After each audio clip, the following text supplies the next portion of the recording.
الصلاة والسلام بتحية والإكرام على أشرف الأنبياء والمرسلين وأولاده الطيبين الطاهرين المعصومين ثم الصلاة والسلام على مخدومة نوع الإنسان معصومة كل الزمان بلقیس حجرت تقدیس الجلال وعاصیت عالم التکمیل والکمال بنت القلم والنون والسر بین الکاف والنون ودلیل ارادت کن فیکون وکتاب المکنون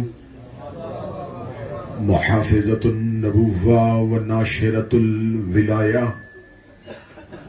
الصدیقۃ المبارکہ الراضیۃ المرضیہ عالمۃ غیر معلمہ ام الکتاب ام القرآن ام الانوار ام الائمہ ام المعصومین ام العلوم ام الہدی ام الحسن ام الحسین ام المحسن و ام ابیہا السیدہ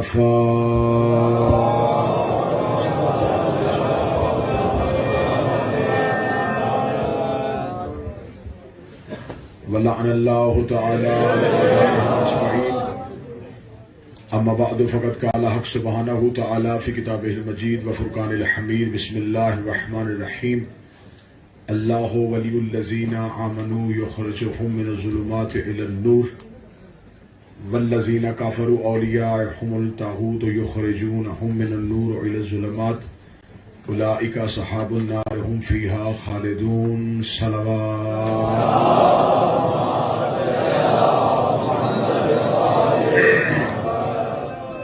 دعائے مالکان عزت بارگاہ عزت میں آئے ہوئے ہر صاحب عزت کی عزت کو محفوظ فرمائے.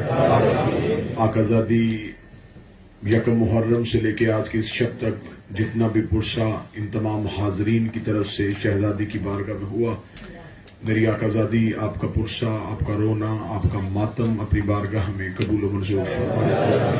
یہ غم ہماری نسلوں میں منتقل فرمائے. یہ غم حسین ہمیں ہمیشہ کے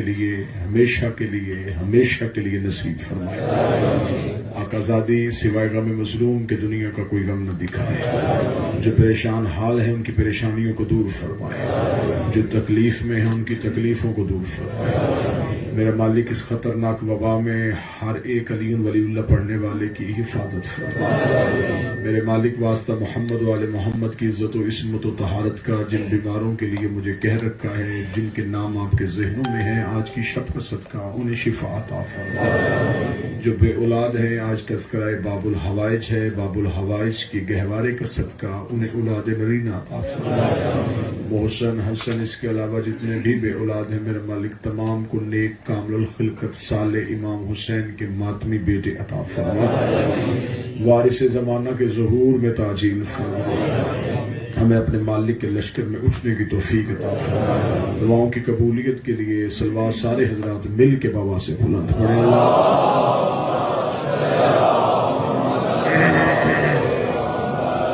اجازت ہے ذکر شروع کے اللہ سے. کوشش مکمل اور ہر ممکن کوشش کی کہ اپنی کم علمی کے اعتراف کے ساتھ لیکن سیدہ کی دہلیز سے مانگی خیرات پہ اعتماد کے ساتھ جہاں تک ہو سکے اس موضوع پہ سیر حاصل گفتگو ہو سکے. یقیناً ہم سے حق ذکر تو ادا ہو ہی نہیں سکتا، لیکن اپنی بساط کے مطابق کوشش مکمل کرتے ہیں کہ اس کے گھر کی تبلیغ اور اس گھر کے حق میں اجر رسالت کی ادائیگی میں جو ہو سکے وہ اپنا حصہ دیں. اگر میری معروضات ارسال کرنے میں مجھ سے گفتگو کی ترسیل میں کسی قسم کی کوئی تنقیص ہوئی ہو تو اس کے لیے میں معذرت خواہ ہوں. میں نے مکمل کوشش کی کہ حقائق آپ تک پہنچ سکے. یقیناً یہ موضوع بہت خشک تھا، لیکن آپ نے جتنی دل جمعی کے ساتھ اس کو سنا، یہ وقت کی ضرورت ہے کہ ہم اپنی نسلوں کو بتائیں کہ حق کیا تھا.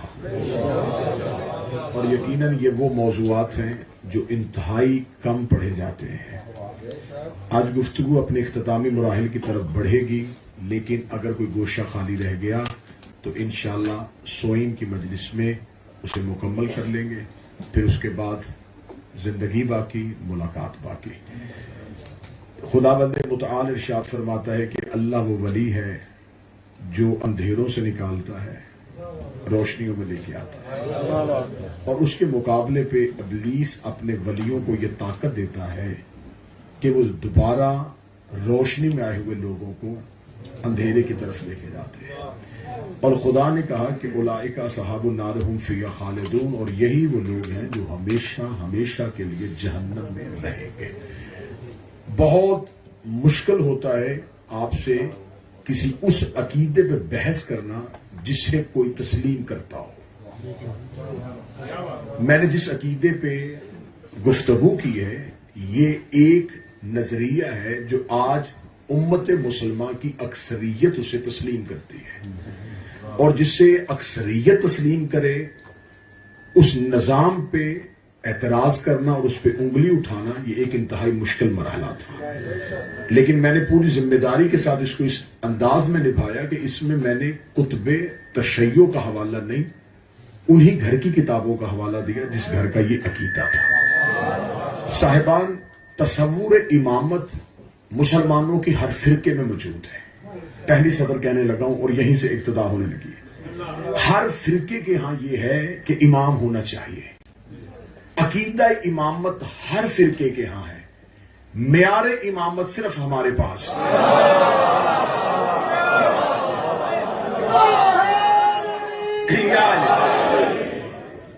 ہر فرقے کے ہاں تصور امامت موجود ہے، اس میں کوئی دو رائے نہیں ہے کہ کوئی فرقہ تصور امامت کا قائل ہو۔ تصور امامت ہے، معیار امامت نہیں۔ جو بھی بیٹھ جائے اسے امام مانو، ہمارے ہاں یہ نہیں ہے۔ ہمارے ہاں امامت کا معیار ہے، جیسے اللہ نے نبوت کا معیار رکھا ہے، ہم نے اسی معیار کو امامت میں دیکھا ہے۔ نبی لوگوں کی ووٹوں سے نہیں بنتا، نبوت کے لیے اکثریت ہو نہ ہو یہ ضروری نہیں۔ نبی تخت پہ ہو تو پھر بھی نبی ہے، نبی زندان میں ہو تو پھر بھی نبی۔ آواز ٹھیک کر دے اور ایک جگہ پہ چھوڑ دے، اس کی وصل نہ دی۔ نبی تخت پہ ہو تو پھر بھی نبی ہے، نبی زندان میں ہو تو پھر بھی نبی ہے۔ اس کا مطلب نہیں ہے کہ معاذ اللہ نبوت کو تخت نہیں ملا تو اب اس کی نبوت کمزور ہو گئی، نہ۔ یوسف قید خانے میں بھی نبی تھے، فرعون تخت پہ بھی لانتی تھا۔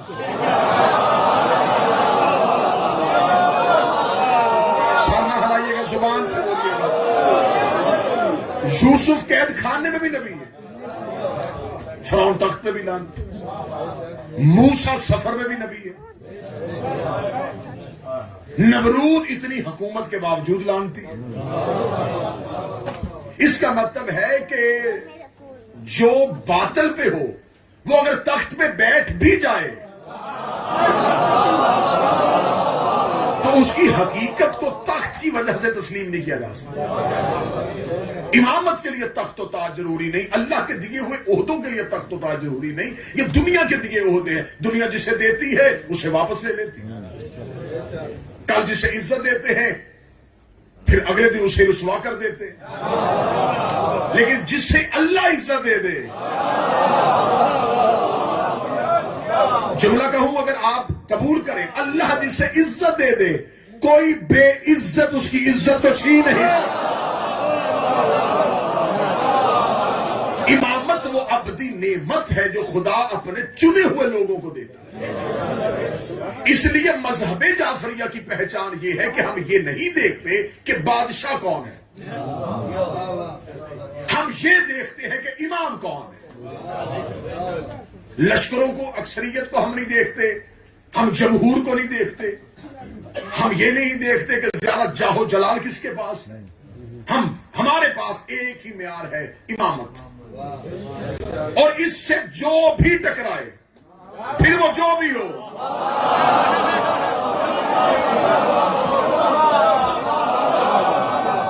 اور میں نے پہلی تقاریر میں تقاریر میں یہ گزارش کی تھی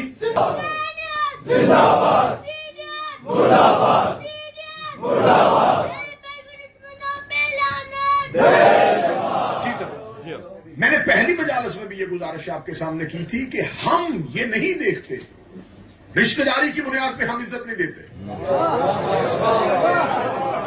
بے صاف ہمارا اعلان ہے، اس کو جو بھی سمجھو یہ ہمارا اعلان ہے.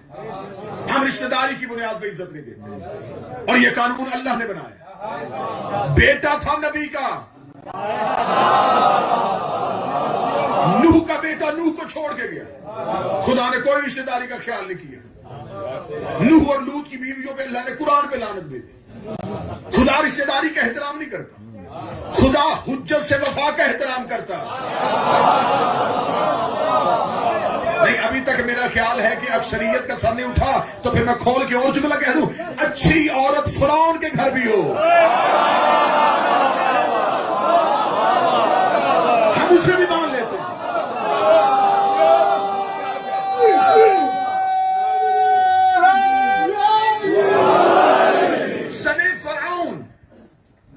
فرعون کی زوجہ آسیہ، ہم نے یہ نہیں دیکھا کہ رشتہ داری کیا ہے. اس نے موسیٰ کا احترام کیا، ہم اس کا احترام کرتے. اچھا دیکھیں، میں بڑی کھل کے بات، عقیدے میں منافقت نہ ہوتی ہے نہ کروں گا. اس قوم نے عزت دی ہے تو عقیدے پہ ہمیشہ اپنی قوم کو وہی پہنچائے گا جو حق بنتا ہے. نبی کی بیویوں میں سے سب سے، یہ کہتے ہیں نا جی اس لیے یہ چند نبی کی بیویوں کا احترام نہیں کرتے کہ ان کی چند صحابہ کے ساتھ رشتہ داری ہے تو یہ ان صحابہ کو نہیں مانتے، اس وجہ سے نبی کو ان بیویوں کو. اگر ہم نے رشتہ داری کی وجہ سے چھوڑنا ہوتا، ہم سب سے پہلے ام حبیبہ کو چھوڑتے. نبی کی بیویوں میں سے سب سے زیادہ خطرناک رشتہ داری اس بی بی کی ہے. یہ ابو سفیان کی بیٹی ہے، معاویہ کی بہن ہے، یزید کی پھوپھی ہے. ہم انہیں نہیں مانتے، اسے مانتے.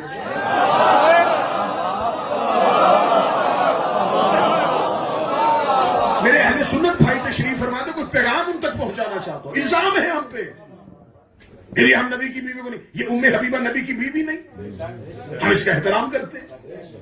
اور خطرناک ترین رشتہ داری ہے، کتنی حساس رشتہ داری ہے کہ یزید کی پھوپھی ہے، ہم اس کا احترام کرتے ہیں. اور یقین کرو میرے اہل سنت بھائیوں، ہمیں کوئی لمبے چوڑے واقعات اس بی بی کی کتابوں سے نہیں ملے.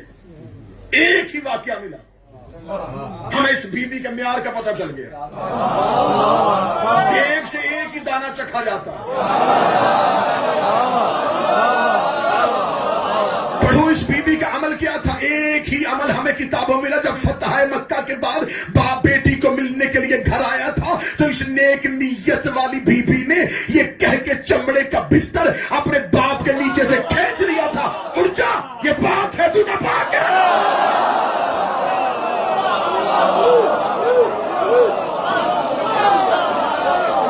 جو پیچھے ہے ابھی تک ہاتھ نہیں اٹھا تو شاید میرا خیال ہے کہ اگلے جملے کا انتظار کر رہے ہیں. ان کے لیے اگلا جملہ کیا؟ کتنی اچھی تھی نبی کی بیوی، اس نے نبی کی جگہ پہ باپ کو نہیں بیٹھنے دیا.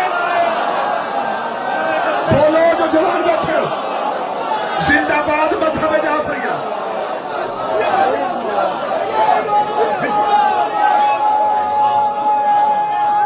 ہم نے دونوں ہاتھوں سے سلام کیا. ہم نے نہیں دیکھا رشتہ داری کیا ہے. ہمارا عقیدہ وہی ہے جو ڈاکٹر اقبال نے. صاحبان معذرت، یہاں سے کاٹ دو، یہاں سے احترام نہیں ہوگا.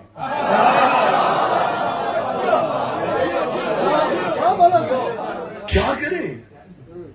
علی ہمارا امام ہے. اور میں نے پچھلی مجلسوں میں کہا تھا عالم اسلام کی مجبوری کا نام علی ہے. کوئی احسان نہیں ہم شیعوں پہ کہ ہم علی کو مانتے ہیں. یہ کوئی لین دین نہیں آپ کا اور ہمارے ساتھ کہ ہم آپ کے علی کو مانتے تو آپ بھی کسی کو مانیں. نہ یہ کوئی لین دین. آپ نے نہیں مانا، نہ مانے. یہ کوئی اتحاد بین المسلمین کا فارمولہ نہیں ہے. ہم بھی علی کو مانتے ہیں، ہم بھی علی کو مانتے ہیں، ہم بھی علی کو مانتے ہیں. میں لندن میں جملہ کہنے لگا، اگر آپ علی کو مانتے ہیں پھر ان کو کیوں مانتے ہیں جن کو علی نہیں مانتے؟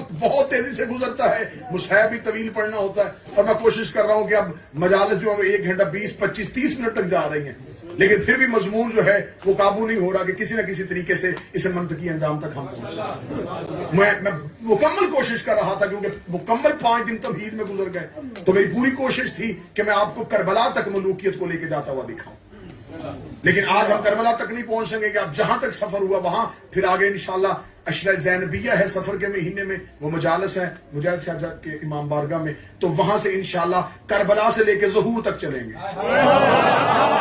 کہ کون کون سی ملوکیت کہاں کہاں کس کس امامت سے ٹکرائی تھی۔ کل میں نے پڑھی تھی علی کی وہ جنگ، اب جو بندہ کل بیٹھا تو وہ اگلے جملے کو اس کا چہرہ بتا دے گا یہ بندہ کل تھا۔ فرمایا مالک کاٹ دے، یہ شیطان ہے۔ شاباش، یہ ہے میری قوم کا حافظہ، یہ ہے بلا فصل کے ماننے والے۔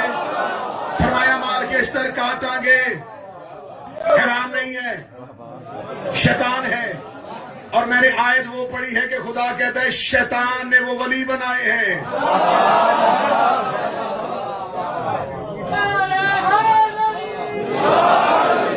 تو میری طرف کیجئے گا، یقین کریں خطیب کا لہو ہوتا ہے جب مجمع منتشر ہو، ایک تو سلسل ٹوٹ جاتا ہے۔ ٹانگے کاٹ، شیطان ہے۔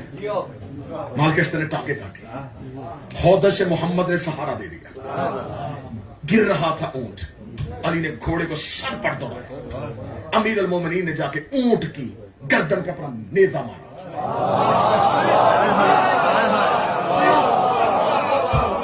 اب یہاں سے موڑ لینے لگا ہوں میں، کیسا خوبصورت موڑ لینے لگا ہوں۔ ادھر علی کا نیزہ اونٹ کی گردن پہ تھا، پیچھے سے شام سے قاصد آ گیا،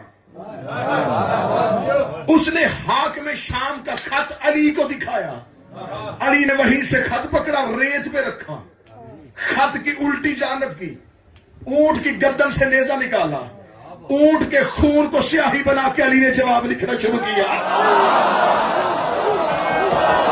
سر اٹھانا جو علی کے نوکر بیٹھے ہو، جو علی اور ولی کا پڑھنے والے بیٹھے ہو، علی نے اونٹ کی گردن سے نیزہ کا نکالا، اور اونٹ کی گردن کے لہو سے علی نے شام میں بیٹھے ہوئے ملوکیت کے حکمران کو خط کا جواب لکھا۔ اسے لکھا تھا، اے علی میرا لشکر اتنا ہے جیسے ایک بوری میں رائی کے دانے ہو، ایک ایک دانے کے برابر میرے پاس ایک ایک سپاہی ہے۔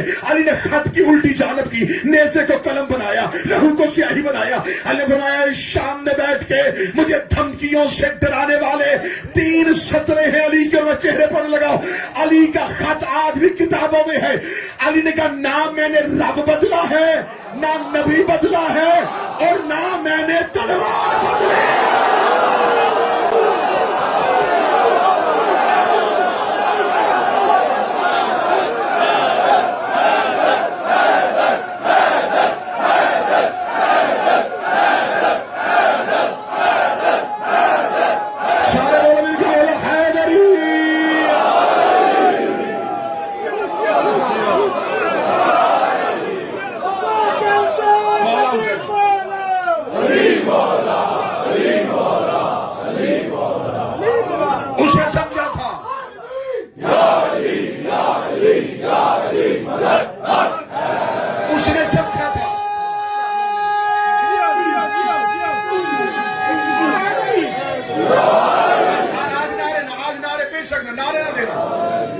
گفتگو سن دے رہا، نے فرمایا تو نے سمجھا ہے علی ضعیف ہو گیا ہے، جسے پوری تقریر یاد ہے، قرآن اور سنت پہ عمل کروں گا۔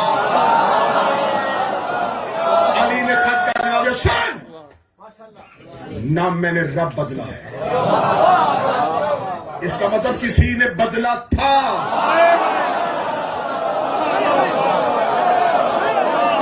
نہ میں نے نبی بدلا ہے۔ اس کے بعد اگلا جملہ نے دھمکی کا جواب دیا، نہ میں نے ذوالفقار بدلی ہے، ہاتھ بھی وہی ہے، تلوار بھی وہی ہے۔ یہی تلوار تھی احد میں، سوچ کے نکلنا میرے مقابلے میں۔ مولا حسین قسم اتنا دل چاہ رہا ہے کہ میں علی کے خط و کتابت پڑھوں۔ لیکن اب وقت کے دامن میں وسعت نہیں کہ علی نے جو خط لکھے پھر جواب آیا پھر خط لکھا. کیا خوبصورت مکتوبات علی اٹھا کے دیکھ رہے. نہج البلاغہ میں پورا ایک باب ہے علی کے خطوط کا جو انہوں نے شام میں خط بھیجے تھے. نہج البلاغہ میں آج بھی درج ہے. میرے مولا امیر المومنین کا خط و کتابت کا سلسلہ رہا. آخر اسے کہا اے علی میری فوج, کیونکہ صرف شام میں نے کل پوری تقریر کی تھی, یہ تو تسلط قائم کر چکا تھا.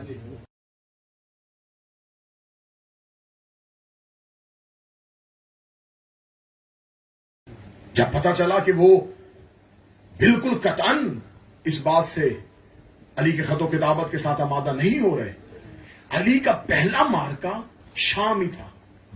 یہ جمل سفین کو بچانے کے لیے ہوئی تھی. اگر یہ جمل والی جنگ درمیان میں نہ آتی تو شام اڑا دینا تھا. یہ پہلے ایک مذہب کا کارڈ استعمال کیا گیا, نبی کی رشتہ داری کا کارڈ استعمال کیا گیا علی کی بدنامی کے لیے. امیر المومنین نے اس جنگ کو بڑی حکمت کے ساتھ تلوار سے, سوچ سے, تدبر سے, کل سنائی نا میں نے جمل, اب یہ تلوار سے نہیں تدبر علی بھی تھا, حکمت علی بھی تھی. بڑی بہتر طریقے سے مولا امیر المومنین نے اس جنگ کا فیصلہ کر لیا تھا. اب 80,000 کا لشکر لے کے علی نکل پڑے, 1,00,000 کا لشکر لے کے وہ نکل پڑا. علی جا رہے تھے شام کی طرف. یہ شام سے باہر آ گیا. اس نے فرات کی کنارہ فرات کا ایک گھاٹ ہے, اس پہ آ کے اپنے لشکر کا پڑاؤ کر دیا. اس میدان کو کہا جاتا ہے صفین.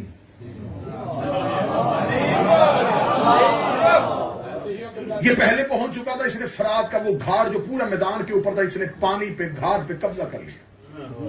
امیر المومنین کو خبر پہنچی کہ وہ شام سے نکل چکا ہے اور شام سے رستے میں فرات کا ایک کنارہ ہے, اس میدان پہ اس نے اپنے لشکر کا پڑاؤ کر دیا ہے. امیر المومنین وہاں تک پہنچے, علی نے بھی اپنے لشکر کا پڑاؤ کر دیا. لشکر کا پڑاؤ کرنے کے بعد, کیونکہ جب بھی جنگیں ہوتی تھی تو ہمیشہ کوئی نہ کوئی دریا کا گھاٹ جو ہے وہ قریب رکھا ہوتا تھا تاکہ پانی کی ترسیل موجود رہے. امیر المومنین نے اپنے سپاہیوں کو پانی لینے کے بھیجا. پانی لینے کے لیے سپاہی آئے تو انہوں نے کہا کہ فرات پہ قبضہ ہے. امیر المومنین نے قاصد بھیجا کہ دیکھو جنگ پانی پہ نہیں ہو رہی, ہدف چھوٹا نہ کرو. مورخ یہ نہ لکھے کہ علی پانی کے لیے لڑا تھا. ہدف چھوٹا نہ کرو, پانی سب کا حق ہے, پانی لینے دو. اس نے کہا ہم پہلے پہنچے ہیں, گھاٹ ہمارے قبضے پہ ہے. امیر المومنین نے کہا مالک اشتر کیا چاہتے ہو؟ اس نے کہا مولا حکم کریں, گھاٹ خالی کروائیں. علی نے فرمایا پھر ایسے نہیں, آج میں چاہتا ہوں میں علیوں میں سے کوئی علی بھیجوں.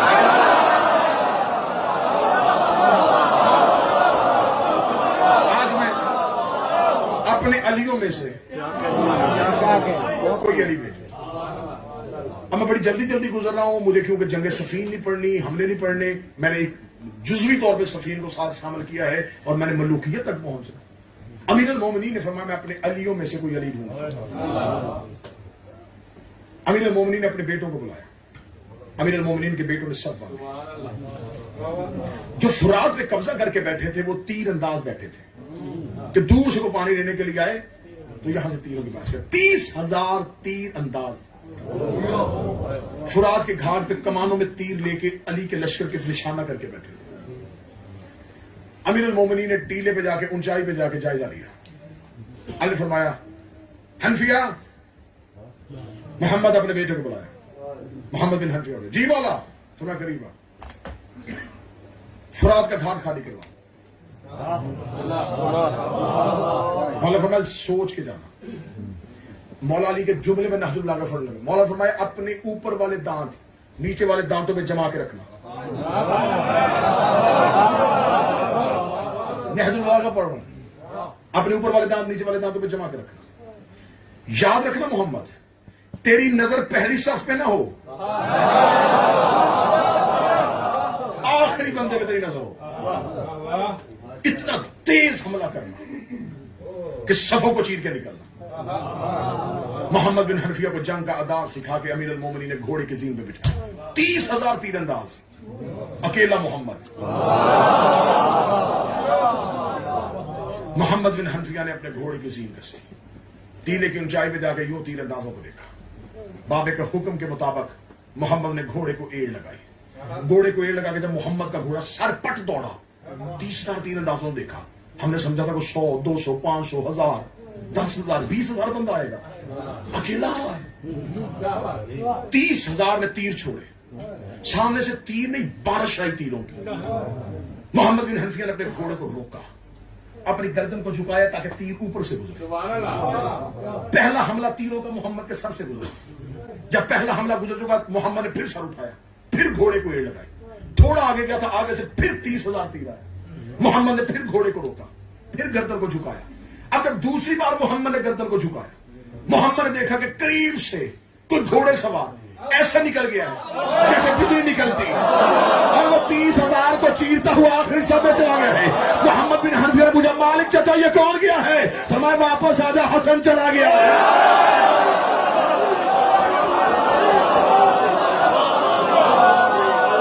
حسن چلا گیا ہے، حسن چلا گیا۔ ہاتھ یہیں پہ رکھنا۔ محمد بن حنفیہ گردن کو جھکاتے وہاں آئے کہ اب بابا علی مجھے کیا کہے گا کہ تو نے حملہ کیوں نہیں کیا اور حسن نے حملہ کیوں کر دیا؟ علی کے چہرے پہ خوشی تھی۔ محمد اگر بابا معافی چاہتا ہو، علی کی بابا معافی کس بات کی؟ تیرا اور حسن کا کیا مقابلہ؟ تو علی کا بیٹا ہے، وہ محمد کا بیٹا ہے، وہ مصطفیٰ کا بیٹا۔ نعرہ لگا لو، وہ مصطفیٰ کا بیٹا، بٹھانا بیٹا، وہ مصطفیٰ کا بیٹا ہے۔ اکیلے حسن نے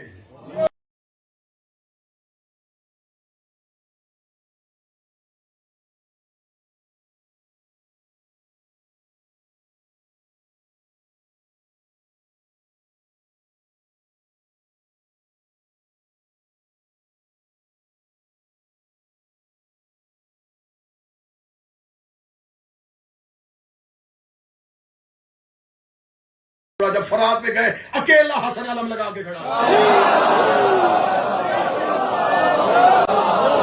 جملہ پڑھو، میں نے جملہ روکا ہے، جملہ روکا ہے تاکہ تم صدر ضائع نہ کرو۔ جب آیا مال کے اس طرح دیکھا کہ یہاں ابھی 30,000 تیر انداز کھڑا تھا، ٹوٹے ہوئے تیر، ٹوٹی ہوئی کمانیں وہاں پہ پڑی تھی، اور اکیلا محمد کا بیٹا حسن کھڑا تھا۔ مال کے طرف گھوڑے کی پش اترا، حسن کے قدموں پہ ہاتھ رکھ کے کہتا ہے مولا کہاں گئے سارے؟ فرمایا وہ فرار کے بیٹے ہیں، میں کرار کے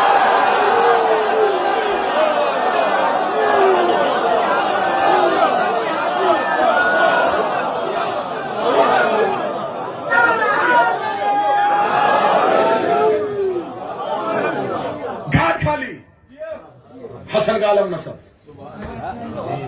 مالک حسن نے آگے پیغام دیا، اکیلے حسن نے پورا فرات کا گھاٹ خالی کروا دیا۔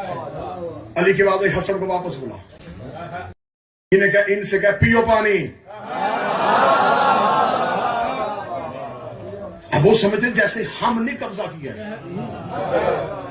اب فرات آ گیا ہے علی کے قبضے میں، اب ہمیں پانی نہیں ملے گا۔ مولا حسن گھوڑے کی زین پہ اٹھے اور کہیں گے پیو پانی، ہم ساقی کوثر کے بیٹے ہیں، ہم ان پہ پانی نہیں روکیں گے۔ پہلی رات لیلۃ الحریر کہا جاتا ہے، اتنی گھمسان کی جنگ ہوئی کہ اس رات کو کہا جاتا ہے، حریر کہتے ہیں بجلیوں کو، تلوار سے تلوار لگتی تھی نا تو ایسے بجلیاں چمک رہی تھی، اتنی گھمسان کی جنگ ہوئی۔ 35,000 افراد لیلۃ الحریر میں قتل ہو گئے، 5,000 علی کے لشکر میں سے، 30,000 ان کے لشکر میں سے، 35,000 لاشیں بکھری ہوئی ہیں۔ امیر المومنین نے صبح کو پھر قاصد بھیجا، دیکھ خون ریزی سے باز آ جا، میں نہیں چاہتا کہ مسلمانوں کا قتل عام ہو۔ پھر امیر المومنین ایک نصاری جوان کو بھیجتے ہیں، جب وہ وہاں پہ جاتا ہے تو بجائے علی کا فیصلہ تسلیم کرنے کی اس کا سر تن سے جدا کیا جاتا ہے، جب اس کی گردن کاٹی جاتی ہے۔ شاطرانہ سیاست تھی۔ امیر المومنین فرماتے نہیں، یہ نہیں رکیں گے۔ اگلے دن پھر جنگ شروع ہوئی، اب دن کی جنگ ہے، رات لشکروں کی جنگ ہوئی تھی، صبح پھر فرادہ شروع ہو گئی۔ جب پھر صبح فرادہ شروع ہوئی، مالک حسن نے کہا، کیونکہ مالک حسن مولا کا چیف آف آرمی اسٹاف تھا، کمانڈر تھا علی کا۔ مالک حسن نے کہا یا علی کسے بھیجیں؟ فرمایا ابن عباس کو بلا۔ ابن عباس میدان میں جا، حملہ کر۔ جی مولا، شاگرد تھا مولا کا، تفسیر پڑھتا تھا علی سے، طالب علم تھا علی کا. علی کا دنیا نے تجھے قلم اٹھاتے دیکھا ہے، آج تلوار اٹھا. یہ نہ سمجھے کہ علی کا نوکر صرف قلم اٹھاتے تھے، تلوار بھی اٹھا. گھوڑے کے زین پہ بیٹھا، حملہ کرنے کے لیے ابن عباس پہنچا. امیر المومنین اپنے خیمے کی پشت کے ساتھ تیگ لگا کے ابن عباس کی جنگ دیکھ رہے ہیں. امیر المومنین نے صرف ایک خالی کرتا جو ہے میرے شہنشاہ نے زیب تن کیا ہوا، سر پہ امیر المومنین کے امامہ نہیں ہے، سر پہ میرے شہنشاہ کے ابا نہیں ہے. اور بہت کم ہوتا تھا کہ علی اس طریقے سے ہوتے تھے. زلف شہنشاہ کی شانوں پہ ہے، چہرہ بل کمر بن کے سفین میں چمک رہا.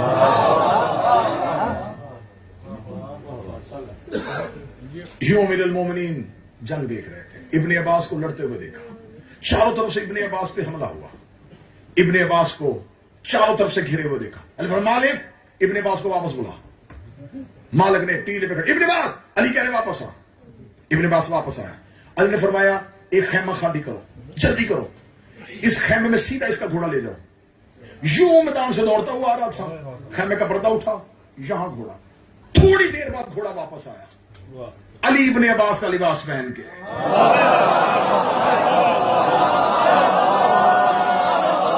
چہرے پہ علی کے نقاب تھا. امیر المومنین اپنی ذوالفقار کو نیام سے نکالا. کتابیں کہہ رہی ہیں کہ علی ایسے جنگ نہیں کر رہا تھا، علی ایسے تلوار کو لے کے جا رہا تھا. جہاں سے جاتی جا رہی تھی گردنیں گرتی جا رہی تھی، دھڑ تڑپتے جا رہے تھے، گردنیں گرتی جا رہی تھی، دھڑ تڑپتے جا رہی. اتنی تیزی کے ساتھ علی کی تلوار چمکی کہ یوں جب صفین کے میدان میں سروں کی بارش ہونی شروع ہوئی تو دشمن کے لشکر میں سے ایک نے ٹیلے پہ کھڑے ہو کے کہا ایسے تلوار صرف علی ہی چلاتا.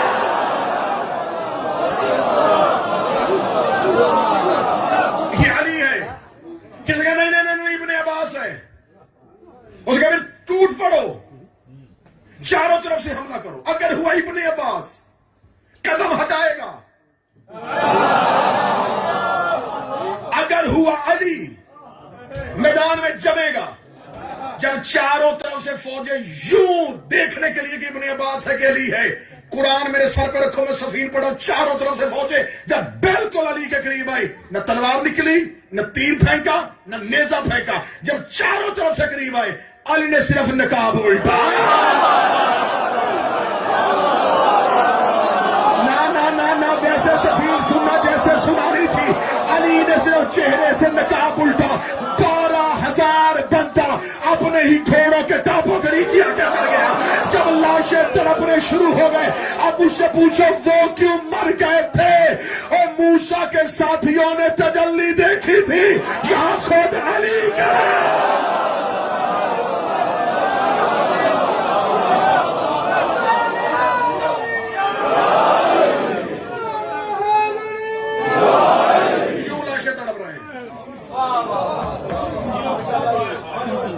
بھگدڑ مچی نا جب علی نے چہرے سے نقاب اڑا. علی ہے، علی ہے، علی ہے، علی ہے.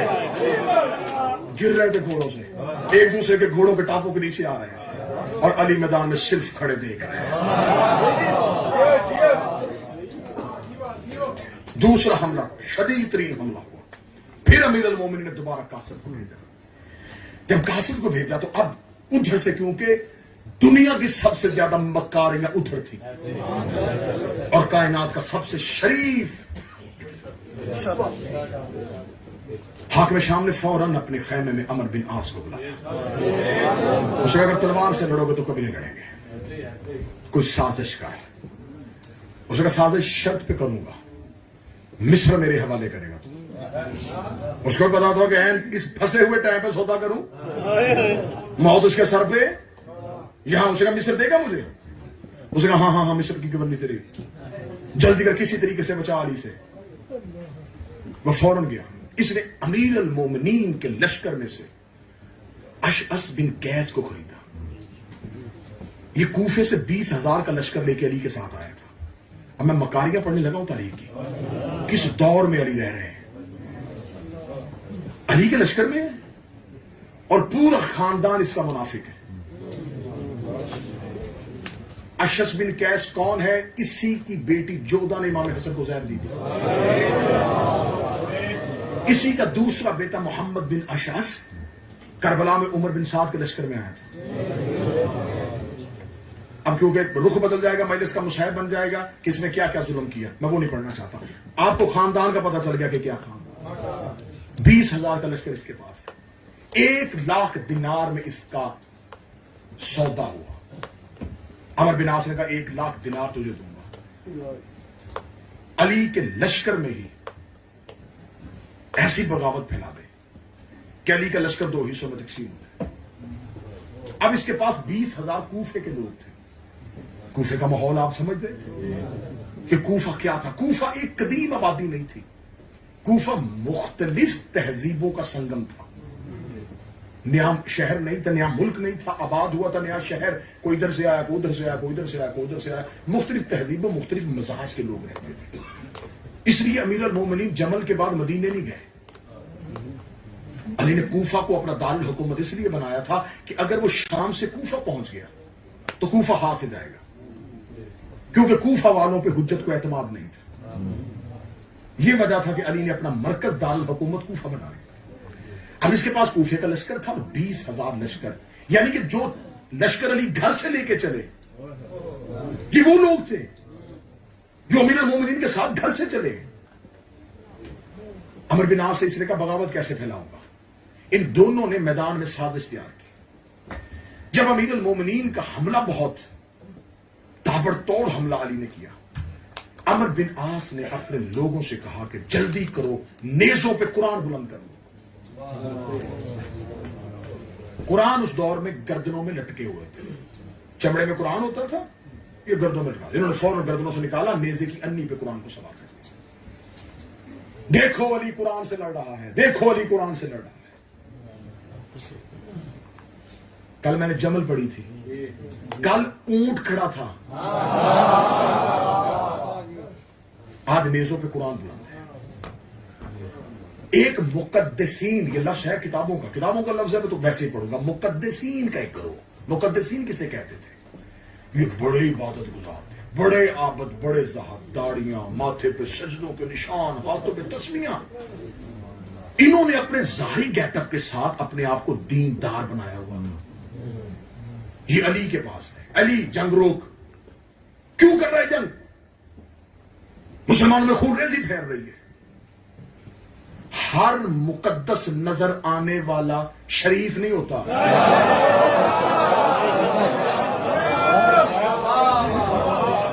میں کیا کروں، میرا سینہ پھٹتا ہے، با خدا میرا کلیجہ کوئلہ بنتا ہے. یہی کردار آج نظر آتے ہیں. جب حق میدان میں کھڑا تھا، یہ مقدسین اپنے ظاہری شعبوں سے لوگوں کو حجت سے ہٹا رہے تھے. یہ ان مقدسین کا شروع سے شیوا ہے، جب حق مقابلے پہ آ جائے تو یہ حق کی حمایت نہیں کرتے، اپنی عبادت اور اپنا زہد دنیا کو دکھا کے لوگوں کو گمراہ کرتے. اب انہوں نے وہیں سے یہ مقدسین کا گروہ. مولا نے فرمایا کیا چاہتے ہو تم؟ اسے روکو، خوریزی وہ کر رہا ہے. اسی اسنا میں عمار یاسر شہید ہو جاتے ہیں. میرا اہل سنت بھائیوں سے خطاب ہے، یہ صحابی رسول ہے. اس کی ماں اور اس کا باپ سابقین اسلام میں ہے، اور ماں بھی شہیدہ ہے اور باپ بھی شہید ہے، جن کو اسلام قبول کرنے کی وجہ سے کفار مکہ نے بے دردی کے ساتھ قتل کیا. جب عمار کے والد یاسر کو زمین پہ لٹا کے ہاتھوں پہ میخیں گاڑی گئی تھی، جب سمیہ خاتون ان کی ماں کو بے دردی سے شہید کیا گیا تھا، جس نے ماں اور باپ اسلام میں دیے تھے، اس کا بیٹا علی کے لشکر میں تھا. اور نبی کی واضح حدیث تھی کہ عمار تجھے باغی گروہ قتل کرے گا. میں جو کچھ پڑھ رہا ہوں یہ شیعہ کتابیں نہیں بول رہی. ہماری یاسر تجھے ایک باغی گروہ قتل کرے گا. جو ہی عمار کی شہادت ہوئی، اب ایک نعرہ بلند ہوا کہ نبی کی تو حدیث تھی کہ باغی گروہ قتل کرے گا.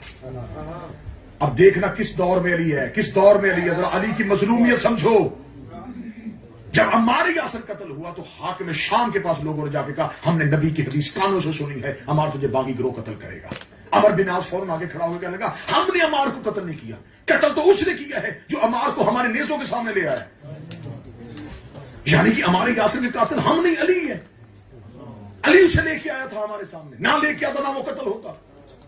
اب اس دور کے جاہل لوگ تھے جو شام سے آئے تھے، جن کو اونٹ اور اونٹنی میں تمیز نہیں تھی، انہوں نے فوراً کہا ہاں ہاں ہاں یہ ٹھیک ہے۔ فوراً مقدسین ہاتھ میں تسمیہ لے کے اے علی تو نہ عمار یاسر کو لے کے آتا نہ عمار قتل ہوتا۔ جواب سننا، پھر آگے بھی علی بیٹھا تھا۔ اللہ نے فرمایا اگر عمار کا قاتل میں ہوں تو رسول کے چچا حمزہ کا قاتل کون ہے؟ بتاؤ، حمزہ کو میدان میں کون لے کے آیا تھا؟ رسول۔ تو پھر کیا کہو گے کہ حمزہ کو رسول نے قتل کیا تھا؟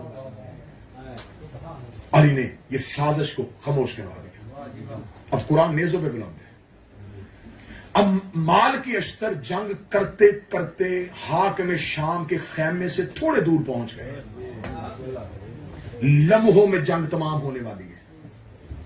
یا وہی 20,000 بندہ جنہوں نے علی کے لشکر میں رہ کے بغاوت کی تھی، یہ علی کے خیمے کا محاصرہ کر لیتے کہ علی مالک کو واپس بلا اور امیر المومنین کے بیٹے علی کی حفاظت کے لیے خیمے کے باہر تلواریں نکال کے کھڑے۔ آخر جب قرآن نیزوں پہ بلند ہوتا کہتے قرآن بلند ہے، علی نے قبضہ تلوار پہ سر رکھ کے کہا وائے ہو تم پہ، تم نے لکھا قرآن دیکھ لیا، مجسم قرآن نہیں دیکھا۔ تمہیں چمڑے پہ لکھی ہوئی آیتیں نظر آ رہی ہیں، تمہیں مجسم قرآن نظر نہیں آ رہا۔ آخر جب دیکھا جاتا ہے کہ وہ مقدسین بھی ساتھ مل گئے ہیں، 20,000 کا لشکر بھی مل گیا ہے، اور علی کے لشکر میں علی ہی کے لشکر کے لوگ ایک دوسرے کو قتل کر رہے ہیں۔ اللہ نے فرمایا حسن مالک کو واپس بلا لے۔ مال کے اشتر مولا حسن کو کہتے ہیں کہ بابا سے کہا تھوڑی فرصت دے دے، چند لمحوں میں جنگ تمام کرنے لگا۔ بالکل خیمے کے سامنے چلا گیا تھا مال کے اشتر۔ امیر المومنین نے فرمایا مالک جنگ فتح کرنا مقصد نہیں، اسلام بچانا مقصد ہے۔ مالک واپس آ، مال کے اشتر کو واپس بلا لیا جاتا ہے، جنگ رک جاتی ہے۔ جمل 36 ہجری کو ہوئی ہے، یہ 37 ہجری ہے، تاریخ ذہن میں رکھتے ہیں۔ جنگ تمام ہو جاتی ہے، جنگ خاموش ہو جاتی ہے، دونوں طرف کے لشکر بیٹھ جاتے ہیں۔ جب لشکروں کو بٹھا لیا جاتا ہے تو فیصلہ ہوتا ہے کہ دونوں طرف سے ایک ایک حاکم چنو جو اس جنگ کا حتمی فیصلہ کرے۔ نام دو، ادھر سے نام آتا ہے ہماری طرف سے عمر بن عاص، یہ حکم ہے، ہماری طرف سے یہ ہے، جو یہ فیصلہ کرے گا ہمیں قبول ہے۔ امیر المومنین عبداللہ ابن عباس کو چنتے ہیں۔ جب عبداللہ ابن عباس کو چنتے ہیں تو وہی 20,000 کا دستہ بغاوت کر دیتا ہے کہ نہیں ہمیں یہ نہیں ماریں گے، ہم ابو موسیٰ اشعری کو بھیجیں گے۔ امیر المومنین کے لشکر میں ابو موسیٰ بھی، لیکن علی جانتے تھے یہ بھی مذہب بیچ دے گا۔ اللہ نے فرمایا ابو موسیٰ کو نہ بھیجو، اگر اس کو بھیج دیا تو اس کی ذہانت ٹھیک نہیں ہے، وہاں شاطرانہ مکاریاں ہیں۔ آخر ابو موسیٰ اشعری کو بزدور لشکر کے جاؤ جلال سے، کیوں علی ہر فیصلہ ہم تیرا مانے؟ آپ مدینہ سے کوفہ آگے ہم لشکر دے رہے، مدینے والے آپ کے ساتھ نکلے نہیں، کیونکہ جمل میں صرف 10,000 لوگ مدینے سے آئے تھے۔ اب آپ مجھ میں سوال کریں، میں تاریخ کا طالب علم، کہ مدینہ کے لوگ کیوں نہیں آ رہے تھے؟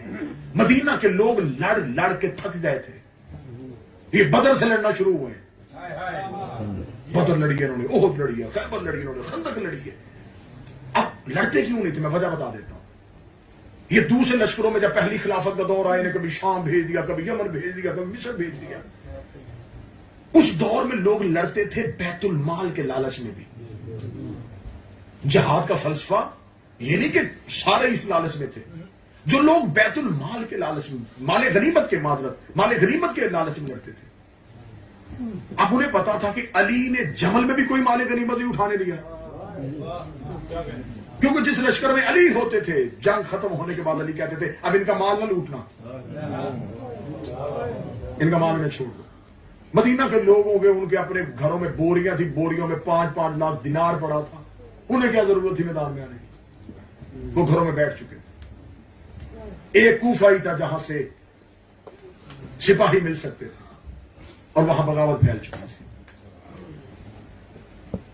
جب دونوں طرف سے حاکمین کا فیصلہ ہوتا ہے تو ابو موسیٰ اشری کو یہ زبردستی نامزد کر دیتے. آئے جی فیصلہ کرتے. عمر بن عاص شاطرانہ پالیسی کے ساتھ ابو موسیٰ اشری کو بلا کے کہتا دیکھ سن، نہ میں اسے حق پہ سمجھتا ہوں نہ علی حق پہ، ہم دونوں کو معزول کرتے ہیں، تجھ سے زیادہ کون پرہیزگار ہے؟ اب فطرت دیکھنا، مکاری کی فطرت دیکھنا. تیری عزت بھی ہے، تیرا حیا بھی ہے، کوفے میں تیرا قبیلہ بھی بہت بڑا ہے، لوگ تیری عزت و تکریم بھی بہت کرتے ہیں. میں تو خلافت کا عہدیدار ہی نہیں ہوں، میں تو بوڑھا ہو گیا ہوں، میں نے اب خلافت لے کے کیا کرنی. اب اسے یہ بھی نہیں کہہ رہا کہ تو بناؤں گا، اس کے ذہن میں یہ ڈال رہا ہے کہ اگر تو میری مانے تو میں خلافت تجھے دلوا سکتا ہوں. میں تو واللہ بخدا میں خلافت کا امیدوار نہیں ہوں، میں خلافت لے کے کیا کروں گا، مجھ سے اب کچھ نہیں ہوگا. ہاں تجھ جیسا اگر بن بھی جائے تو ہمیں کیا اعتراض، لیکن کم از کم علی اور معاویہ کو نہیں ہونا چاہیے. بہت نقصان ہو گیا مسلمانوں کا، بہت خون رہ گیا ہے. اب اس کے اندر خواہش پیدا ہوئی، خواہش نہیں پیدا ہو رہی. اب میں دیکھوں کون بندہ خطابت سنتا ہے اور کون بندہ موضوع کے ساتھ چلتا ہے. اب اس کے ابو موسیٰ کے اندر خواہش پیدا نہیں ہو رہی، شیطان نور سے نکال کے اندھیرے میں پھینک رہا ہے.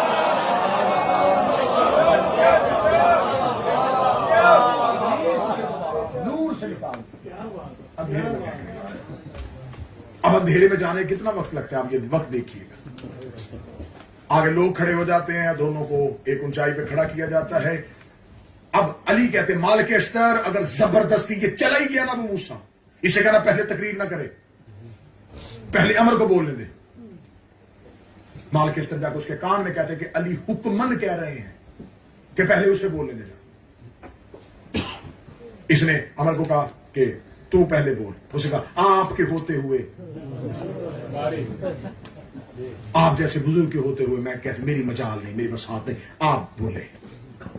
یہ اٹھ کے کھڑا ہوتا ہے اور کھڑا ہو کے تاریخ کہتی ہے کہ یہ پہلے بتاتا ہے کہ دیکھیں مسلمانوں میں بہت قتل عام ہو رہا ہے، بہت خون ریزی ہو چکی ہے، لہذا، اور یہ اپنے ہاتھ کو بڑھا کے کہتا ہے میں علی کو خلافت سے ایسے معزول کرتا ہوں جیسے اس انگوٹھی کو انگلی سے، جیسے میں نے انگلی سے انگوٹھی نکال لی ہے، میں ایسے علی کو خلافت سے نکال رہا ہوں. یہ کہہ کے امر آج سے کہتا ہے کہ تو کھڑا ہو. وہ کھڑا ہو کے انگوٹھی پہن کے کہتا ہے کہ میں معاویہ کو خلافت کا ایسے حقدار سمجھتا ہوں جیسے یہ انگوٹھی.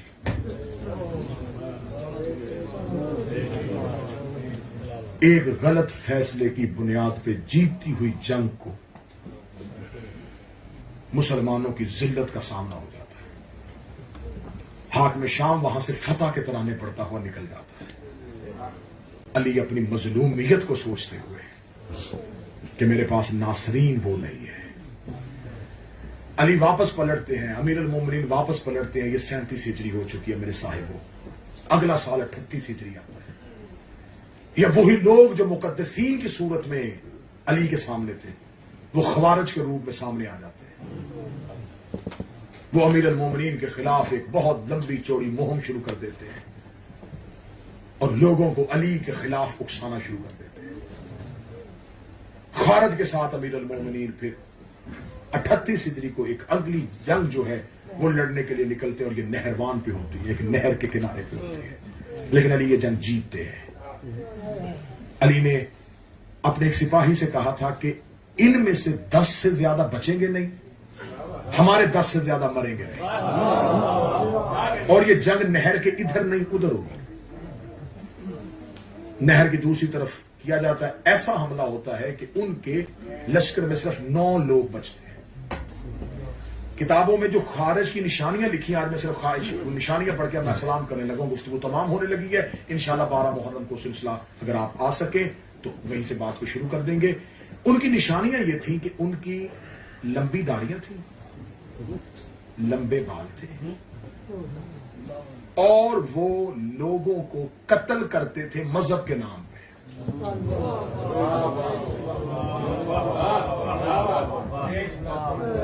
وہ کوفے کے باہر آ کے بیٹھ جاتے تھے. کوئی شخص نکلتا تھا، اسے کہتے تھے علی کے ساتھ ہے یا حاکم شام کے ساتھ. اگر وہ کہتا کہ علی کے ساتھ تو اسے قتل کر دیتے یہ کہہ کے تو نماز پڑھنے نہیں آتا. سمجھ رہے ہیں؟ نشانیاں میں دکھا رہا ہوں صرف. یہ مذہب کے نام پہ قتل کرتے تھے. شناختی کارڈ دے کے قتل کرنا علی کے دشمنوں کی پرانی عادت. اب آخری جملہ سننا. ان میں سے کتنے افراد بچ جاتے تھے؟ ان میں سے 2 عراق کی طرف بھاگ جاتے ہیں، جو مصر کی طرف بھاگ جاتے ہیں، 3 یمن کی طرف بھاگ جاتے ہیں، 2 شام کی طرف بھاگ جاتے ہیں. علی کا نوکر کہتے ہیں کہ مولا یہ صرف 9 بچے ہیں، اب تو یہ دنیا میں ختم ہو جائیں گے. علی فرماتے ہیں نہیں، شیطان انڈے دے گا. اور قرآن کی آیت ہے کہ شیطان دلوں میں انڈے دیتا ہے. علی فرماتے ہیں یہ انڈے دے گا اور پھر ایک بہت بڑا لشکر لے کے اٹھیں گے اور ہر دور میں علی کے نوکروں کے خلاف یہ اپنی طاقت کا استعمال کریں گے مذہب کے نام پہ. خطوں کی بدلتی ہوئی صورتحال دیکھ لو، بدلتا ہوا اس وقت کا ماحول دیکھ لو. اور یہ دور وہ ہے کہ وہی پالیسیاں ہیں، وہی مکاریاں ہیں، وہی مقدسین کا گروہ ہے، وہی علی کے لشکر میں ہی بغاوت کرنے والے علی کے دشمن ہیں. میری قوم کے بچے یہ کہانیاں نہ سنو. میں نے آپ سے اتنی محنت کر کے یہ آپ کو کہانی نہیں سنائی. یہ 30 35 40 کتابوں کا نچوڑ نکال کے آپ کو 1 گھنٹے کی تقریر میں جو بند کر کے دے رہا ہوں وہ وقت گزارنے کے لیے، آپ سے نعرے لینے کے لیے نہیں دے رہا ہوں. آپ کو علی کی مظلومیت بتا رہا ہوں. ہر دور میں علی کتنا مظلوم ہے. کیا طاقت کے ذریعے علی جمل جیت سکتے تھے، صفین میں علی مار کا انجام دے سکتے تھے. علی کو گھر کے اندر سے جو علی کے محب ہونے کا دعویٰ کرتے تھے انہوں نے علی کی نصرت نہیں کی، انہوں نے حجت کی نصرت نہیں کی. یہ 38 ہجری تمام ہو چکی تھی، امیر المومنین واپس آ گئے اور انہی خوارج کے باقی ماندہ لوگوں کے ہاتھوں 40 ہجری میں علی کوفہ کی مسجد میں شہید ہو جاتا. بس میں نتیجے والی جو شروع کر رہا ہوں. اس کے بعد حق کے خلافت امام حسن کے پاس آتا ہے، لیکن شام بہت مضبوط ہو چکا ہے. باقی انہیں اسلام آسان اسلام مل رہا تھا نا. یہاں علی مال غنیمت لوٹنے نہیں دیتے تھے، بیت المال سے کچھ دیتے نہیں تھے، دین کے خلاف چلنے نہیں دیتے تھے، شریعت کی حکم عدولی کرنے نہیں دیتے تھے. وہاں جو انسان کرتا تھا وہ اسے شریعت بنا دیتے تھے. امام حسن نے قیام کیوں نہیں کیا؟ لوگ کہتے ہیں کہ لڑنا بہتر نہیں سمجھتے تھے، لڑنا بہتر سمجھتے تھے. قیام اس لیے نہیں کیا، ناصرین کی کمی تھی. مولا امام حسن کے پاس آ گئے، حسن نکل باہر حملہ کرے. فرمایا اگر تم میرے بابا کا ساتھ دے دیتے تو شام کا تخت الٹ جاتا. تم نے میرے بابا کا ساتھ نہیں دیا تو میرا ساتھ کیا دینا. حسن سے محبت کرنے والوں کا دعویٰ کرنے والے مولا حسن سے نیچے سے مسلح کھینچ لیتے ہیں اور کہتے تو نماز پڑھانے کا اہل نہیں ہے. مولا حسن کے پاؤں میں تیر مارا جاتا ہے. اتنی غربت اور اتنی مظلومیت آ جاتی ہے امامت پہ کہ امامت کو مدائن جا کے پناہ لینی پڑتی. محبت کرنے کے دعوے دار ہیں، نصرت والے کوئی نہیں. کیوں؟ اب سب نور سے نکل کے اندھیروں میں جا چکے ہیں. ملوکیت اپنے پنجے گاڑ دیتی ہے. حسن کا دور تمام ہوتا ہے. جب حسن کے سامنے آ جاتا ہے تو حسن وہی شرط دہراتے ہیں جو مدینے میں علی نے کہی تھی، قرآن اور سنت پہ عمل. اس کے علاوہ کوئی سیرت نہیں چلے گی. ملوکیت آگے بڑھتی ہے اور اسی تخت پہ یزید بیٹھ جاتا ہے. ادھر امامت کا نمائندہ بن کے حسین آتا ہے. حسین کہتا ہے کہ اب میں ملوکیت کو وقت نہیں دوں گا، اب میں دنیا کو جھوٹا اور اصلی اسلام نکال کے دکھاؤں گا. اب میں ملوکیت کے پنجے اکھاڑوں گا. اب میں ان کے تخت کو ان کے لیے لعنت بناؤں گا. اور حسین اپنی مختصر سپاہیوں کی تعداد لے کے مدینہ سے نکل پڑتے ہیں. کربلا لشکر کے ذریعے فتح نہیں ہوئی. حسین نے کربلا میں جا کے اصلی اسلام اور یزیدی اسلام کو یوں لیتے لیتے. اور آسان کروں، حسین نے ظلمتیں علیحدہ کر دیں. اب جس بندے کو خطابت کی باریکیاں سمجھ آتی ہیں، جسے پتا چلتا ہے کہ خطیب کتنی محنت کرتا ہے اپنا موضوع نبھانے کے لیے، وہ اگلے جملے میں داد نہ دینا، صرف دعا دے دینا. وہ نور جس سے رسول نے مکہ میں انہیں ظلمتوں سے نکالا تھا، رسول نور بن کے چمکتا رہا، علی نور بن کے چمکتا رہا، حسن نور بن کے چمکتا رہا. جب دیکھا کہ شمع کے گرد پروانے کم ہو رہے ہیں، حسین نے وہی چراغ کربلا میں بجھا دیا. اس نے دعا دی ہے، میں شکریہ ادا کروں. ایسے شب عاشور کا بجھتا ہوا چراغ پہلے سنا تو بتائیں.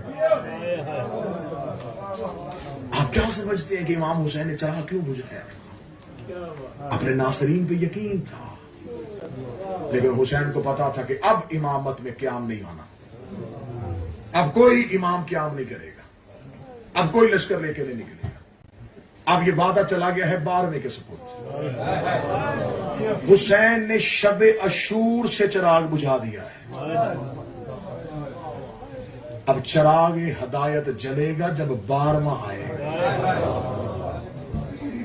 اب کربلا سے لے کے ظہور تک امت امتحان میں ہے. یہ 10 دن تمہیں حسین کے گھر بلایا جاتا ہے، تم بارگاہوں میں نہیں آتے. حسین آج بھی ظلمتوں سے نکال کے تمہیں نور، ظہور بالکل قریب پہنچ گیا ہے. آپ کو طویل وقت درکار نہیں ہے. یہ آزمائش، یہ امتحان ہے حجت کے ماننے والوں کے لیے کہ تم کس کا ساتھ دیتے ہو. خزانوں کے منہ آج بھی کھلے ہیں، حاکم شام آج بھی تخت پہ بیٹھا ہے، مقدسین، ناقصین، قاسطین کا گروہ آج بھی ہے، آج بھی سازشیں بھی ہیں، آج بھی علی والوں کے خلاف پراپوگنڈا بھی ہے. جو حق کی بات کرتا ہے گردن کٹواتا ہے. اس مشکل دور میں علی والے بن کے جینا. اتنی محنت کی ہے، داد دعا سب کچھ حاصل کر لی. گزارش صرف اتنی ہے، علی سے دھوکہ نہ کرنا. علی سے دھوکہ نہ کرنا. تاریخ اسلام کا مظلوم ترین امام علی ہے.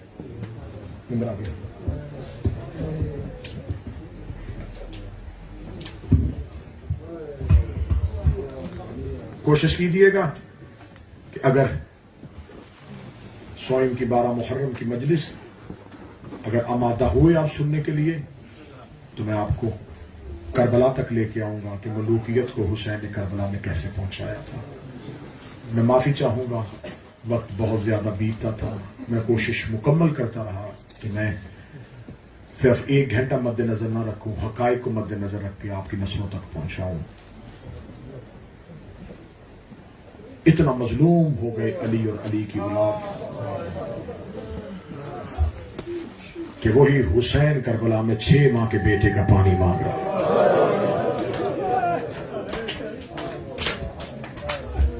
آج شب عاشور ہے، لائٹ بند ہو سکتی ہے تو کیجیے گا. شب عاشور ہے، آج ہے شہیدوں کی رات، کل ہے غریبوں کی رات.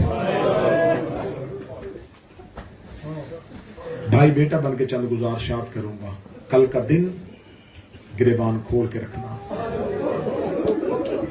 آستینے الٹا کے رکھنا. تم امیر ہو تو حسین کی وجہ سے، تم رئیس ہو تو حسین کی وجہ سے. اگر تمہارے ذہن میں یہ خیال ہے نا کہ ہمیں دیکھ کے دنیا کیا کہے گی، ہم تہذیب یافتہ نہیں لگیں گے، غم تو دل میں ہوتا ہے، ایسا کرنے سے کیا ہوگا، تو سجاد سے بڑا امیر نہیں ہے.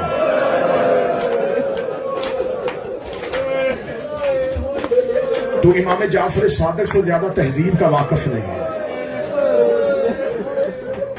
جاؤ کتابیں اٹھا کے دیکھو میرے آئمہ کی 10 محرم عاشور پہ حالت کیا ہوتی تھی. میں نے تو تمہیں صرف اتنا کہا ہے نا کہ اپنے گریبان کے بٹن کھولنا. مدینے کے لوگ کہتے ہیں عاشور میں جعفر صادق اپنا گریبان پھاڑ دیتے تھے. مولا اپنی آستینے چڑھا لیتے تھے، امام اپنے سر پر خاک ڈالتے، اپنی ریش پہ خاک ڈالتے. ہر چیز کا ہر موسم کا ایک تقاضا ہوتا ہے.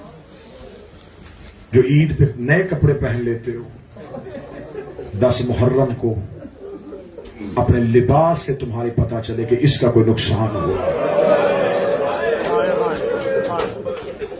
تو کہیں سے گزرے تو لوگ تجھے دیکھیں کہ اسے کیا ہوا ہے. تیری حالت سے پتہ چلے کہ تجھے نبی کی اولاد کے گھر کا غم ہے. آج ان احباب سے گزارش کروں گا جن کی دعائیں مدت سے رکی ہوئی ہیں، یا جو بیٹوں کے متمنی ہیں، یا آج ایام میں عزا میں آنے والی مجلس میں بیٹھی میری بہنیں اور بیٹیاں جو اولاد کے لیے بیٹھی ہیں. میں بھائی بن کے گزارش کروں گا جتنی دیر میں مصائب پڑھوں اپنے دامن کو پھیلا کے رکھنا. اگلے سال حسین اصغر کا نوکر نہ دے مجھے حسین غزا کر رکھے.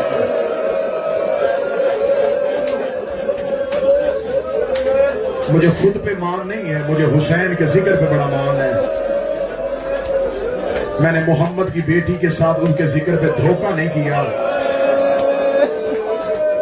میں نے رسول کی بیٹی کے حق میں دھوکہ نہیں کیا. دامن پھیلانا جو میری بہن بے اولاد آئی ہے، اور اگر میری بہنیں بیٹیاں سن رہی ہیں تو میں ان سے گزارش کروں گا اگر کسی کی گود میں کوئی بچہ ہو، جتنی دیر میں اصغر پڑھوں تھوڑی دیر کے لیے اپنا بیٹا گود سے نکال کے زمین پہ لٹا دینا. مشکل ہوتا ہے ماؤں کے لیے منتوں سے مانگے بیٹے زمین پہ لٹانا، لیکن ایسے نہ ہو میں اصغر پڑھ رہا ہوں تیری گود میں تیرا بچہ ہو، سکینہ کی نظر تیرے بیٹے کے چہرے پہ پڑ جائے، سکینہ رو کے کہے تجھے پتا جو نہیں میرا اصغر کتنا پیارا تھا. تمہارے بچے اصغر سے زیادہ پیارے نہیں، روتے ہیں، روتے رہنے دینا. مصائب غریب بن کے سننا. آج کی رات نیند آئے بھی تو سونا نہ. آج کی رات گھروں کے اندر نہیں حسین کے گھروں میں رہنا. اگر کسی کے کوئی قریب بیٹھا سونے لگے تو آج کی رات جگا کے کہنا جاگ سکینہ جاگ رہی ہے. آج کی رات علی کی بیٹیاں نہیں سوئی.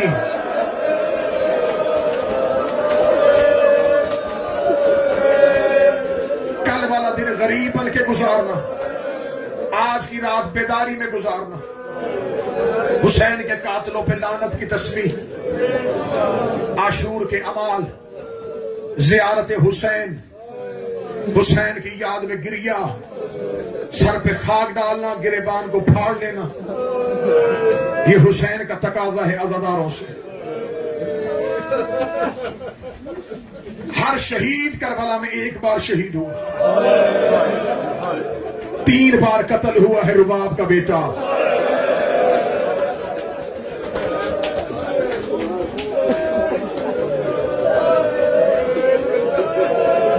مجھے خود مصائب سے پیار ہے.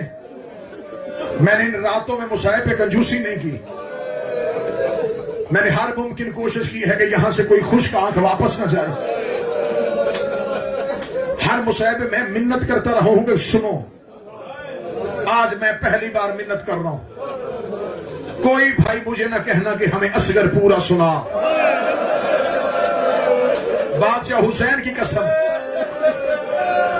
اصغر کی ساری شہادتیں کھول کے پڑھوں یا میں مر جاؤں گا، یا یہاں کسی مومن کا دل پھٹ جائے گا.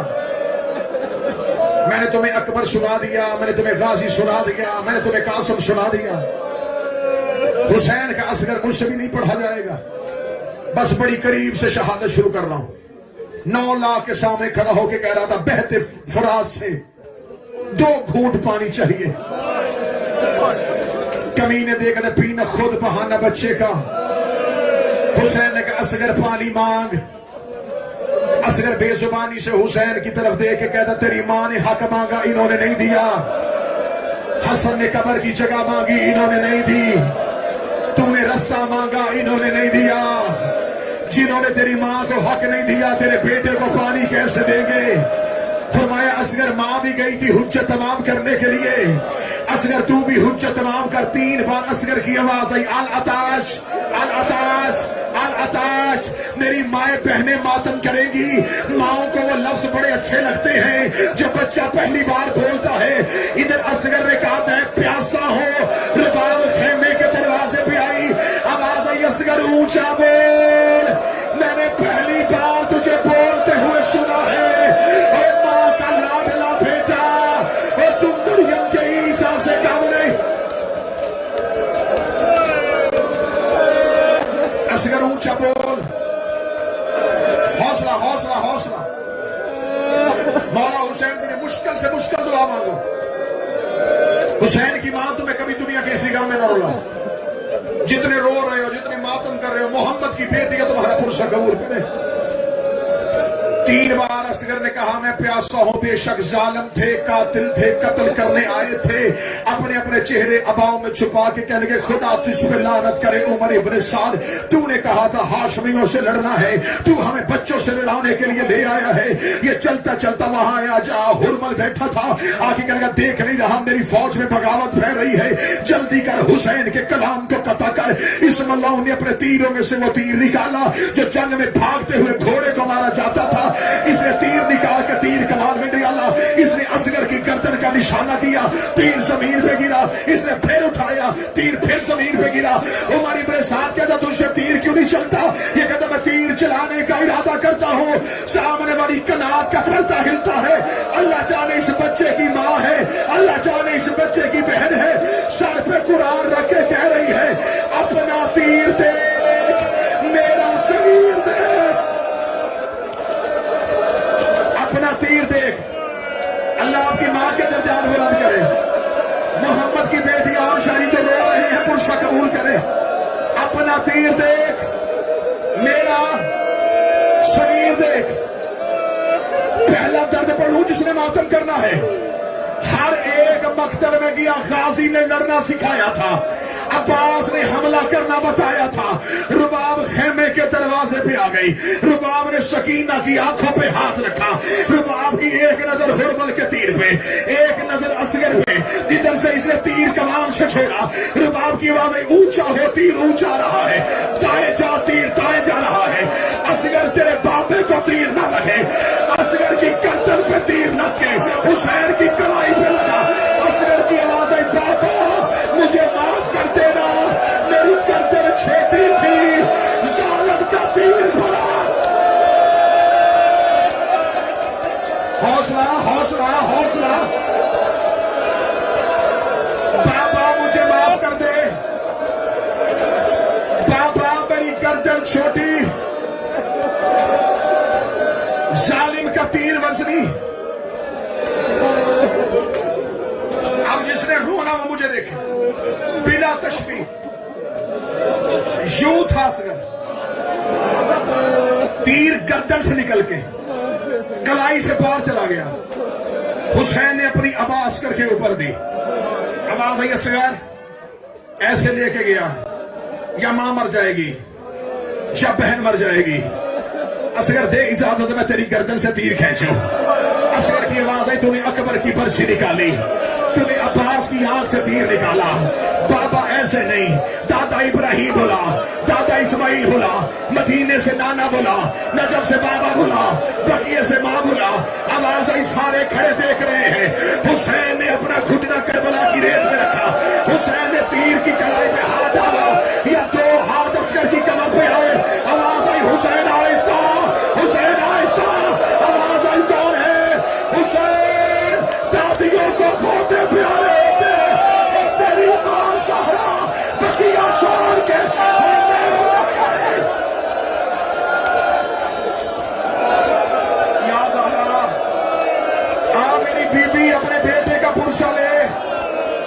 آ محمد کی بیٹی, آ میری آقا زادی نے نوکروں کی چیخیں سن.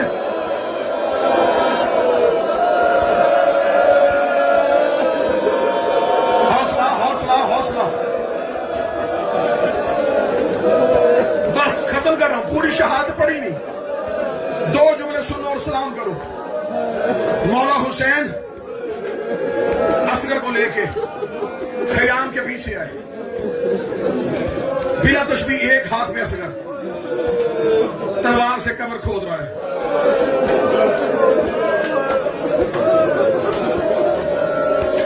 اصغر کو ریت میں رکھا,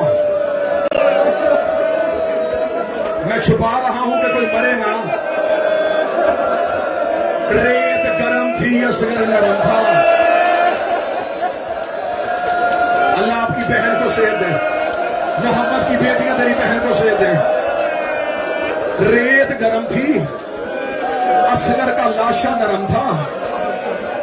حسین نے پاؤں پہ ریت ڈالی, منہ سامنے. گھٹنوں پہ ریت آئی, منہ سامنے. پیٹ پہ ریت آئی, منہ سامنے. سینے پہ ریت آئی, منہ سامنے. میں وہ بندہ دیکھنا چاہتا ہوں جو 9 محرم کی رات ہے اور وہ اصغر سن کے نہیں رویا. اصغر کا چہرہ آیا, حسین نے ہاتھوں کو پیچھے کیا, حسین نے ریت ڈالنی شروع کی. رباب کی آواز آئی, حسین اگر کہے تو ماں باہر آئے, آواز آئی نہ باہر آنا.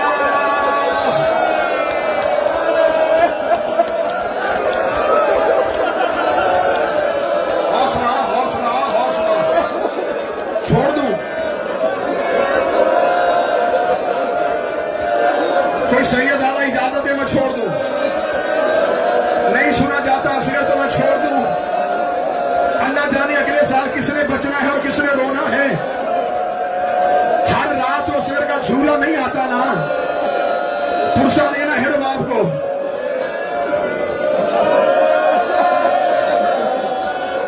حسین نے قبر بنا دی.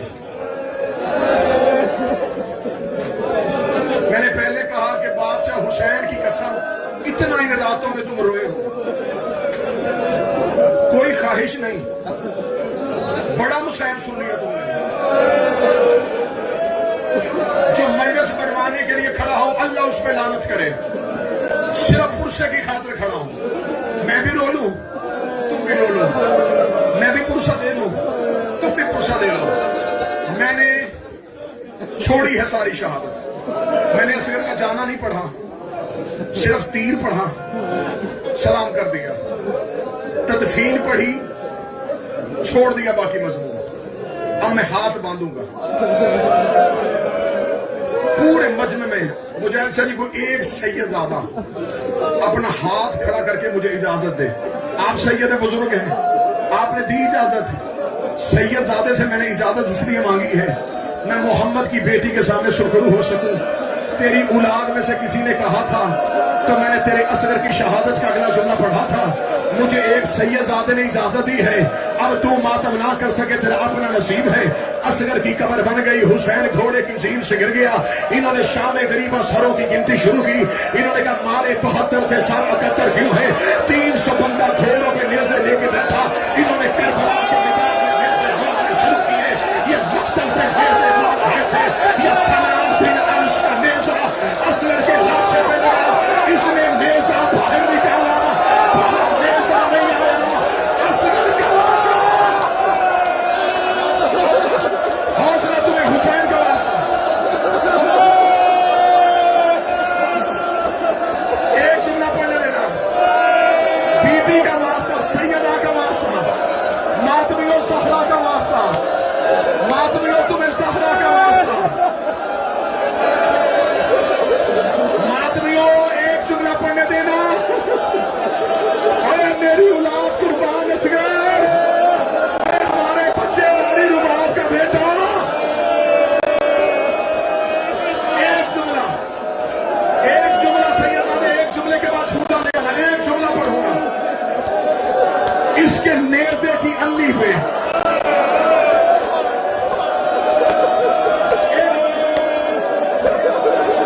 ایک لمحے کے لیے بیٹھنا.